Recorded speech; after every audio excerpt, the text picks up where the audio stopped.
Monday Night Raw starts off with John Cena. He ends up cutting a promo. He ends up mentioning the fans using their voice to bring R-Truth back. Ends up saying that the fans are wasting their time on R-Truth, that R-Truth is nothing more than just a comedy character, and that they're wasting their time, and that within the next year or so they're gonna forget about R-Truth and they won't care about him anymore.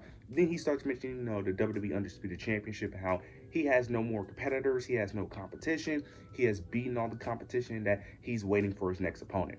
Then you get CM Punk, he comes out, he ends up mentioning, their history, and ends up saying that it's funny how the roles are reversed now with, Cena being the heel, him being the babyface. He didn't say actually babyface and heel, but that's what he meant.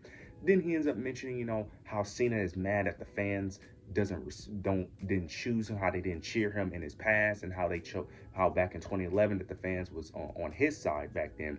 Then he starts mentioning that Cena knows that what he's doing is wrong, and that he knows that he shouldn't be doing this. He ends up mentioning Elimination Chamber when they was going back and forth, and that when Seth Rollins ended up causing him, hitting him with the stomp, that Cena ended up saying that he was sorry when he put him in the STF, and that he knows what Cena is doing is wrong, and that he knows that he's making a big mistake. And then he ends up saying that he needs to stop John Cena, and that he wants a shot at the WWE Undisputed Championship, and he wants it on that show. Now, Cena ends up baiting the crowd. I knew it was a bait. He ends up agreeing to it. He did a long pause, but he ends up saying that not tonight. And ends up saying that he wants it at Saudi Arabia. Now, I'm very shocked that this match is actually confirmed, because from what I've been hearing, I don't that CM Punk said that he would never wrestle in Saudi Arabia. Now, to be fair, I think this is from years ago. Now, I can understand the reasons why he wouldn't want to wrestle there, but maybe he had a change of heart, and I don't know the full context of it. But for a while, I have constantly heard that CM Punk would never fight in Saudi Arabia. He'd never have a match there due to him not wanting to wrestle there, but it seems like he's going to wrestle there. So the match should be good. I'm very excited for it. Very interested to see how it's going to play out. I Now, it's unfortunate that we don't have a long build towards the match, because something like this should be built longer, similar to the Randy or John Cena situation, that matches like this should be built way longer, should have a longer time period. But we are going to get more time than we did with the Randy Orton and John Cena stuff, so that's good news. But I can't wait for this match. Two of the best of all time are fighting, and two of my favorites of all time are fighting. So I can't wait to see how this match plays out. I'm very excited for that match. That match should be an absolute bang. We end up getting the first match of the Queen of the Ring tournament, the first round. We end up getting Kairi Sane, Rhea Ripley versus Roxanne Perez and Liv Morgan. The story they was telling here was Roxanne Perez and Liv Morgan teaming up together to take out the competition. This match was really good. This was a really good match. But towards the end of the match, you end up getting it was a moment where I think Kairi Sane was getting the advantage on Liv Morgan, if I'm not mistaken. She ends up hitting the elbow drop on Liv Morgan. And then you're getting Roxanne Perez end up rolling up Kairi Sane, picking up the victory, which was great. Because everyone thought Rhea Ripley was going to win. Now, I had a feeling Rhea Ripley was going to lose once I looked at the bracket, because on the same bracket, you have Jade Cargill. And that's my pick of winning this, because I think Jade Cargill is going to win this. I think she has the best story. Now, I would love for Roxanne to win, but I think in terms of a story narrative, it makes the most sense for Jade Cargill to win. Now, you could have Stephanie Vaquer, who is also on the other side of the bracket, but from a story perspective, I think it makes the most sense for Jade Cargill to win. So I had a feeling that she was going to lose. I'm glad that Roxanne Perez picked up the victory. Plus, this gives off a babyface heel dynamic as well. But I'm glad Roxanne picked up the victory. This is telling a deeper story of Liv Morgan being more and more frustrated with Roxanne being part of the Judgment Day, because they did have a segment where Roxanne ended up saying that she ended up pinning Kairi, so that way Kairi doesn't get the pin on her. But Liv Morgan's not really buying it, and Liv Morgan ends up letting out some of that frustration later on in the show. So I like what they did here. This was great. We end up getting a Becky Lynch promo. She basically ends up mentioning, her becoming the new Women's Intercontinental Champion, ends up saying that her winning the championship is the best thing that has ever happened to the championship. Then she ends up mentioning what happened at Money in the Bank with Lyra attacking her. She ends up saying that Lyra was in the wrong, and that she wanted Lyra to raise her hand, but she was refusing, and that when she did raise her hand, she almost dislocated her shoulder, which is why she ended up asking her to put the championship around her, because her shoulder was messed up. Then she calls out Lyra. Lyra is walking down slowly. Then you get Bayley comes out from behind, attacks Becky Lynch. She was about to hit the rose plant, but Becky was able to escape. She was able to escape, and that's in the segment. So Bayley returned, which is great. I'm very excited to see how this plays out, because Lyra and Becky have been cooking on the microphone and cooking in the matches. So you had Bayley in the mix, who also is who was one of the best mic workers in the company.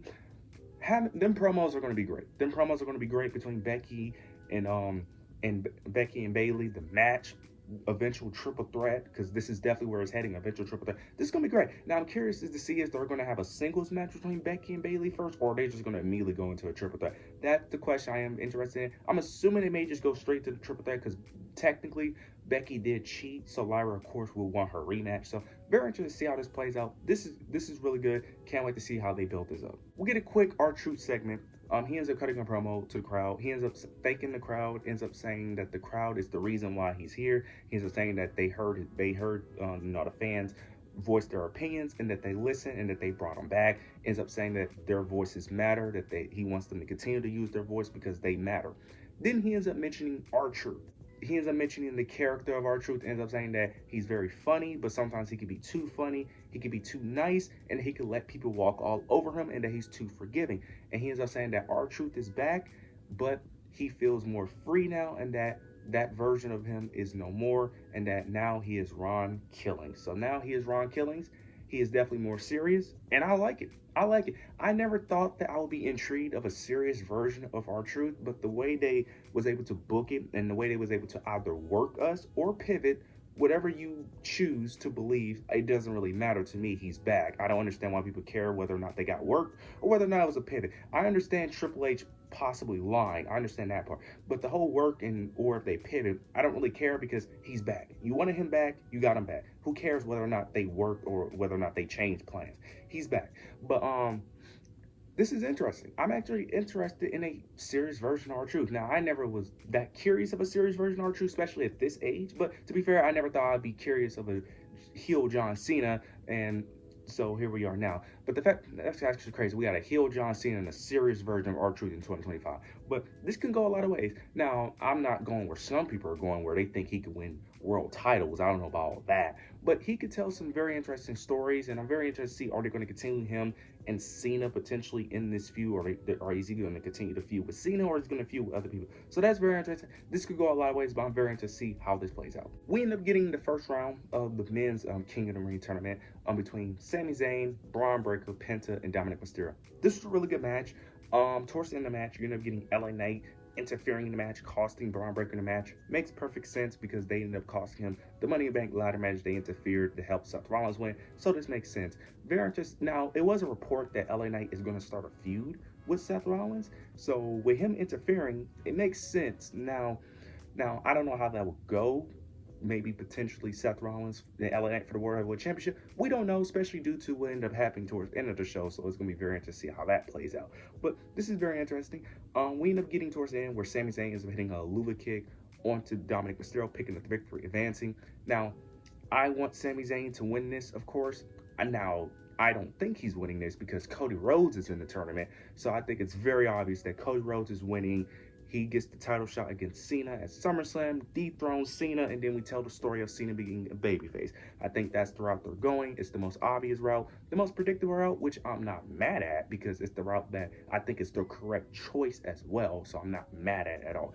But there is a segment afterwards where Sami Zayn and Karrion Kross are talking.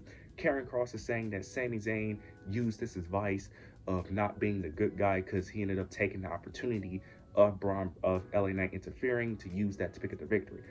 And then Sami Zayn's basically refusing, ends up saying that that's not what happened. He did it because he was good enough. Now, to be fair, I am more leaning towards Sami Zayn on this one because it is a no disqualification. It's a fatal four-way, so anything goes. If it was a regular singles match, I would be more on Karrion Kross side. But they're clearly telling the story of Sami Zayn eventually turning heel. And I'm hoping that they could tell the story of him going to the finals, losing to Cody, then maybe turn heel due to him not being able to beat Cody, of him potentially believing he's not good enough, or maybe they could stretch this out. But this is interesting, very interesting to see how this plays out. I am not getting my hopes up of the whole world title thing because I have done that before. I'm not believing it until I see it. We end up getting Nikki Bella. She makes a return. She was cutting a promo, thanking the fans, thanking the crowd or whatever. She ends up mentioning, the women's evolution. She announced it, and then she ends up mentioning the women in the locker room. And then Liv Morgan comes out. She's upset because Nikki Bella didn't mention her. And then she ends up saying that Nikki Bella is basically jealous of her accomplishments jealous of her having a title, and jealous of her of having a man. Nikki Bella responds, ends up saying that she doesn't know who Dominic Mysterio actually belongs to. Is it Liv Morgan or is it Roxanne Perez? Then Liv Morgan responds back, ends up saying that she still has a championship. Nikki Bella responds, ends up saying that you need to congratulate Roxanne for me for not only stealing your man, but also stealing your title shot. And then Liv Morgan saying that Nikki Bella was leaving the ring. And Liv Morgan says that all Nikki Bella will be known for as being a Divas reality TV star. Nikki Bella tries to get in the ring, but Liv Morgan hits her ability in, hits her finisher. I cannot speak. And that's the end of the segment. I'm gonna be honest, I had no interest in this at all because you guys know how I feel about both women. Now, Liv Morgan, I have been growing to like her a lot more over the past few months. I think she's been doing really good work. Nikki Bella still needs some more convincing, but this segment was actually good. Now, does it make really much sense? Not really, but it was entertaining, and I thought it was a good segment. And I'm actually somewhat entertained, which is weird because I never thought I'd be entertained or even intrigued of a Liv Morgan and Nikki Bella match potentially. But this was good. I'm actually interested, and for a one-time feud, it's not bad. I'm actually intrigued, and I'm interested to see where this goes. Now we get the main event: Jey Uso versus Gunther for the World Heavyweight Championship. Just gonna go towards the end. Jey Uso lost, and he passed out, similar to how he beat Gunther at WrestleMania. This is very shocking. I thought a cash-in was going to happen. I didn't think Gunther was going to win, but I did say that it was potentially a chance of him winning. I said it was a 50-50 chance. I did say this in my last review on Monday Night Raw when they was telling the story of that Jey Uso has constantly been too distracted. I think it was my last review or the review before. But I said that they're telling the story of Jey Uso being too distracted of everything else. They told the same story with Seth Rollins with Drew McIntyre, that he's too distracted, he's focused on other things, that he's too focused helping his friends out. That's the same thing happened to Jey Uso. So very interested to see how this plays out. This makes the world title seem way more interesting because Seth Rollins cashing in on Gunther or Cody Rhodes, that's very interesting. So we'll see how this plays out. A lot of fans are mad because they love Jey Uso. Me personally, I'm more mixed on it, to be honest. Yes, I would like Jey Uso to have a longer reign, but also I'm not going to complain that Gunther is our world champion. So this makes things very interesting. This was a really great show, Monday Night Raw. Hopefully this is a sign of more great shows to continue. But you guys let me know your thoughts and opinions down below. Make sure to like, comment, subscribe. But yeah, that's it.